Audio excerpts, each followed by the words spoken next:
Hello everyone, this is Armin from Armin's Vibe and welcome back to my new video. So আজকে তোমরা দেখে বুঝতে পেরেছো যে আজকে আমরা বারবিকিউ পার্টি করব কারণ 31st নাইটে করা হয়নি। এই ভিডিওটা মূলত জানুয়ারি 21 তারিখের ছিল। এত কথা না বলে ভিডিওটা স্টার্ট করা যাক। বারবিকিউ নামটা শুনলেই সবার প্রথমে মুরগির কথা মনে পড়ে। তো আমরা মূলত এই পার্টিটা করেছিলাম মুরগি এবং একটা মাছ দিয়ে। অন্যদিকে কয়লা জ্বালানোর প্রস্তুতি নেওয়া হচ্ছিল। কয়লাগুলোর উপর কেরোসিন তেল দিয়ে কয়লায় আগুন জ্বালিয়ে দিয়েছিল। ভাইরে ভাই, আমি তো কানে ধরছি, আর জীবনে এসব পার্টি মার্টি করব না। যেই পরিমাণ ঝামেলা, এই ঝামেলার ভয় মনে হয় না আর কোনদিন আমি বারবিকিউ পার্টি করব। কিন্তু সব কাজিনরা মিলে যেহেতু এই পার্টি করেছি, এক হিসেবে অনেক আনন্দ করেছিলাম। সো ফাইনালি আগুন জ্বালানো ডান।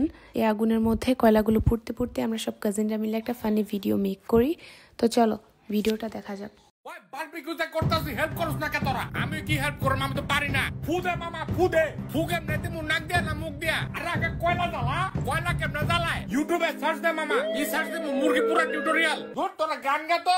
জিনে লাগাহু, তোর জিনেরা ব্যাগ উড়া মারু মামি। ভাই হালা ভালো গান গা। শাইনিং ইন দ্য বলো। তো এই সেই ফানি ভিডিও। এখন আপু চুলার উপর মাংসের পিসগুলো এক এক করে দিয়ে দিচ্ছিল। তো আমি কিছুক্ষণ পরপরই সবগুলো মাংসের উপর একটু একটু করে অয়েল ব্রাশ করছিলাম। এখন অলমোস্ট আমাদের বারবিকিউ চিকেনটা পুরোপুরি ডান। তো আমরা সবাই অনেক মজা করে খেয়েছিলাম। অ্যান্ড আজকের ভিডিওটা এই পর্যন্তই। আল্লাহ হাফেজ।